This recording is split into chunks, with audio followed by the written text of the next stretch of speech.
Students अस्सलाम वालेकुम, welcome to my mathematics channel MK स्टडी। तो स्टूडेंट्स, आज का जो हमारा टॉपिक है वो 9th क्लास के first chapter real and complex number में properties of equality of real numbers. और अभी तक आपने मेरे इस चैप्टर की पिछली वीडियोस नहीं देखी है तो उनकी लिंक डिस्क्रिप्शन बॉक्स में दी हुई है, आप वहाँ से जाकर देख सकते हैं। और अभी तक आपने मेरा चैनल सब्सक्राइब नहीं किया है तो चैनल को सब्सक्राइब कर लें और बेल आइकन को प्रेस कर लें ताकि नई वीडियो की जानकारी आपको मिलती रहे। तो स्टूडेंट्स, आइए देखते हैं properties of equality of real numbers. तो नंबर 1 जो प्रॉपर्टी आती है प्रॉपर्टीज ऑफ इक्वलिटी में वो हमारी है रिफ्लेक्सिव प्रॉपर्टी। तो रिफ्लेक्सिव प्रॉपर्टी कहती है if A belongs to real number, अगर ए एक रियल नंबर है देन ए बराबर होगा किसके, ए के होगा। मतलब ए अगर एक रियल नंबर है तो ए किसके बराबर होगा, ए के होगा। तो एग्जाम्पल में देखिए, अगर 2 एक रियल नंबर है तो 2 किसके इक्वल होगा, जाहिर 2 के इक्वल होगा। या इसका रियल लाइफ का एग्जाम्पल, अगर आप खुद को मिरर में देखेंगे तो मिरर में आपको क्या, आपका अपना अक्स या इमेज नजर आएगा। तो मतलब आप किसके बराबर हो, आप अपने आप के बराबर हो मिरर में। तो इसमें यही है हमारी रिफ्लेक्सिव प्रॉपर्टी। अगर ए एक रियल नंबर है तो ए किसके बराबर होगा, ए के होगा। मतलब 3 एक रियल नंबर है तो 3 किसके इक्वल होगा, जाहिर 3 के इक्वल होगा। तो ये है हमारी reflexive property of equality of real numbers. तो स्टूडेंट्स आइए देखते हैं second property of equality of real numbers, और वो है हमारी साइमेट्रिक प्रॉपर्टी।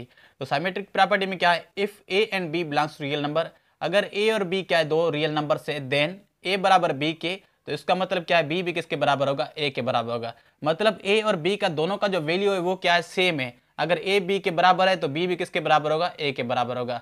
या इसका रियल लाइफ का एग्जांपल देखिए, अगर दो स्टूडेंट्स है, एक का नाम है अब्दुल लतीफ और दूसरे का नाम है सरताज। तो इसका रियल लाइफ का एग्जांपल देखिए, अगर दो स्टूडेंट्स है, एक अब्दुल लतीफ और दूसरा है सरताज। अगर ए है सर अब्दुल लतीफ और बी है क्या है, सरताज। अगर मैं कहूं कि अब्दुल लतीफ की जो हाइट है वो सरताज की हाइट के बराबर है, तो इसका मतलब जो सरताज की हाइट होगी वो भी किसके बराबर होगी, अब्दुल लतीफ की हाइट के बराबर होगी। तो ये है हमारी साइमेट्रिक प्रॉपर्टी ऑफ इक्वलिटी। इसमें जो भी नंबर्स गिवन होते हैं वो आपस में क्या होते हैं, इक्वल होते हैं, या उसका वैल्यू जो होता है वो आपस में क्या होता है, इक्वल होता है। तो इसमें ये थी हमारी साइमेट्रिक प्रॉपर्टी। अगर ए और बी क्या है, दो रियल नंबर है, देन अगर ए बराबर बी के तो बी भी किसके बराबर होगी, ए के बराबर होगी। मतलब दो स्टूडेंट्स, एक है अब्दुल लतीफ और दूसरा है सरताज। अगर मैं कहूं कि अब्दुल लतीफ की जो हाइट है वो सरताज की हाइट के बराबर है, तो सरताज की भी हाइट क्या होगी, अब्दुल लतीफ की हाइट के बराबर होगी या इक्वल होगी। तो ये है हमारी साइमेट्रिक प्रॉपर्टी ऑफ इक्वलिटी। तो स्टूडेंट्स आइए देखते हैं थर्ड प्रॉपर्टी, और third property transitive property of equality of real numbers. इसमें क्या है, if A B and C belongs to real number, मतलब हमारे पास तीन क्या है, रियल नंबर से है, देन ए बराबर है बी के, means A equal to B and B equal to C. तो इसका मतलब क्या है कि ए भी किसके इक्वल होगा, सी के इक्वल होगा। तो इसका रियल लाइफ का एग्जांपल देखें कि हमारे पास तीन स्टूडेंट्स हैं, ए बराबर है किसके, अब्दुल लतीफ के, और बी बराबर है किसके, सरताज के, और सी बराबर है किसके, अमजद के।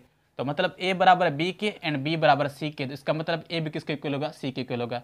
अगर मैं कहूं कि अब्दुल लतीफ की और सरताज की हाइट जो है वो आपस में इक्वल है, मतलब इन दोनों का जो कद है या हाइट है वो आपस में क्या, इक्वल है। और फिर सरताज की और अमजद की जो हाइट है वो भी आपस में क्या, इक्वल है। मतलब इन दोनों का कद या इन दोनों की हाइट जो है वो आपस में क्या है, इक्वल है।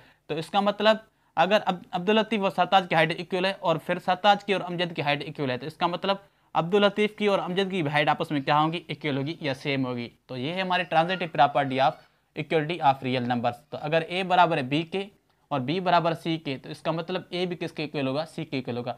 मतलब ये जो हमें तीन रियल नंबर्स गिवन है, इन तीनों नंबर्स का जो वैल्यू होगा वो क्या होगा, इक्वल होगा या सेम होगा। तो ये स्टूडेंट्स हमारी transitive property of equality of real numbers. तो स्टूडेंट्स आइए देखते हैं फोर्थ प्रॉपर्टी, और फोर्थ प्रॉपर्टी एडिटिव प्रॉपर्टी। तो इसमें क्या है, if A B and C belongs to real number, अगर हमारे पास तीन रियल नंबर्स है, देन ए बराबर बी के, मतलब ए और बी के आपस में इक्वल है, या इन तीनों दोनों का जो वैल्यू होगा वो क्या होगा, इक्वल। देन ए प्लस सी बराबर है किसके, बी प्लस सी के। मतलब सी एक ऐसा नंबर है जो हम ए में ऐड करें और बी में ऐड करें, और फिर भी दोनों का जो वैल्यू होगा, दोनों साइड्स का, लेफ्ट हैंड साइड का और राइट हैंड साइड्स का, वो भी आपस में क्या होगा, इक्वल होगा। तो इसका रियल लाइफ का एग्जांपल देखें, अगर आप किसी ग्रोसरी शॉप पर गए हैं और आप वहाँ से एक किलो चावल परचेज करते हैं, तो वेट मशीन में या तराजू में एक साइड चावल होंगे 1 किलो, तो दूसरी साइड क्या होगा, 1 किलो का वेट होगा। और फिर आप आधा किलो चावल और लेते हैं, तो आधा किलो चावल रखेगा तो आधा किलो का क्या होगा, वेट भी होगा। फिर भी दोनों साइड्स आपस में क्या होंगी, इक्वल होंगी। तो इसमें ये हमारी additive property of equality of real numbers. तो स्टूडेंट्स आइए देखते हैं फिफ्थ प्रॉपर्टी, और वो है multiplicative property of equality of real numbers. तो इसमें क्या है, if A B and C belongs to real number, मतलब हमें 3 रियल नंबर्स गिवन होंगे सच दैट ए बराबर है बी के, मतलब ए और बी आपस में क्या है, दोनों इक्वल है, दोनों का वैल्यू क्या है, इक्वल है। देन ए सी बराबर है किसके, बी सी के, और सी एक ऐसा नंबर है जो हम ए से भी मल्टीप्लाई कराते हैं और बी से भी मल्टीप्लाई कराते हैं, तो फिर भी इन दोनों का जो वैल्यू होगा वो आपस में क्या होगा, इक्वल होगा या सेम होगा। तो पहले हमारे गिवन क्या, हमें ए बराबर बी के, मतलब ए और बी का दोनों का वैल्यू क्या होगा, सेम होगा। तो ए बराबर है 1 के और बी बराबर है किसके, 1 के, तो 1 बराबर किसके, 1 के होगा, मतलब इन दोनों का वैल्यू आपस में क्या है, इक्वल है। और फिर सी एक ऐसा नंबर है जो हम ए से भी मल्टीप्लाई कराते हैं और बी से भी मल्टीप्लाई कराते हैं, और फिर भी दोनों साइड से हमारी क्या आती हैं, इक्वल आती हैं। तो सपोज करें कि सी बराबर है 2 के, तो 2 को हम ए से भी मल्टीप्लाई करेंगे और बी से, मीन्स 1 इंटू 2 बराबर है किसके, 1 इंटू 2। तो दोनों साइड्स देखिए हमारा फिर भी वैल्यू क्या आ रहा है, इक्वल आ रहा है या सेम आ रहा है, दोनों साइड्स हमारी क्या है, इक्वल है। तो स्टूडेंट्स ये है हमारी multiplicative property of equality of real numbers. अगर ए बराबर है बी के, देन ए सी बराबर है किसके, बी सी के, मतलब सी एक ऐसा नंबर है जो हम ए से भी मल्टीप्लाई कराते हैं और बी से भी मल्टीप्लाई कराते हैं, तो फिर भी हमारे दोनों साइड्स जो है, लेफ्ट हैंड साइड और राइट हैंड साइड्स, वो आपस में क्या आती हैं, इक्वल आती हैं। तो ये हमने एग्जांपल देखा, ए बराबर है 1 के और बी बराबर 1 के, क्योंकि 1 बराबर होगा किसके, 1 के, दोनों का वैल्यू आपस में क्या है, इक्वल है। और फिर हमने सी लिया, सी बराबर है किसके, 2 के, तो 2 को हमने ए से भी मल्टीप्लाई कराया और बी से भी मल्टीप्लाई कराया, फिर भी हमारा दोनों साइड्स जो वैल्यू आया वो क्या आया, सेम आया या इक्वल आई दोनों साइड्स। तो स्टूडेंट्स ये हमारी मल्टीप्लिकेटिव प्रॉपर्टी। तो स्टूडेंट्स देखते हैं 6th प्रॉपर्टी, और 6th प्रॉपर्टी है cancellation property of addition. If A B and C belongs to real number, अगर हमारे पास 3 रियल नंबर्स हैं, इफ ए प्लस सी बराबर है किसके, बी प्लस सी के, मतलब ए प्लस सी बराबर है किसके, बी प्लस सी के, तो इसका मतलब ए किसके बराबर होगा, बी के बराबर होगा। अगर हम दोनों साइड से सी को कैंसिल कर दें तो फिर हमें क्या मिलेगा, ए बराबर है किसके, बी के। तो स्टूडेंट्स इसका रियल लाइफ का एग्जाम्पल देखें, अगर आप किसी ग्रोसरी शॉप पर गए हैं और वहाँ से आपने 1.5 किलो राइस परचेज़ किए हैं या चावल, तो तराजू की लेफ्ट हैंड साइड में क्या होगा, 1.5 किलो का वेट होगा, और राइट हैंड साइड में क्या होंगे, 1.5 किलो चावल होंगे। तो आप दुकानदार को कहते हैं कि आधा किलो चावल निकाल दे, तो जाहिर ही वो आधा किलो चावल निकालेगा तो आधा किलो का वेट भी क्या करेगा, निकालेगा, फिर भी आपके दोनों साइड्स क्या होगी, इक्वल होगी, क्योंकि फिर आपका 1 किलो चावल बचता है तो 1 किलो क्या होगा, वेट होगा, दोनों साइड्स आपस में क्या होगी, इक्वल होगी। तो ये हमारी कैंसलेशन प्रॉपर्टी ऑफ एडिशन। आइए देखते हैं 7th प्रॉपर्टी, और 7th property cancellation property for multiplication.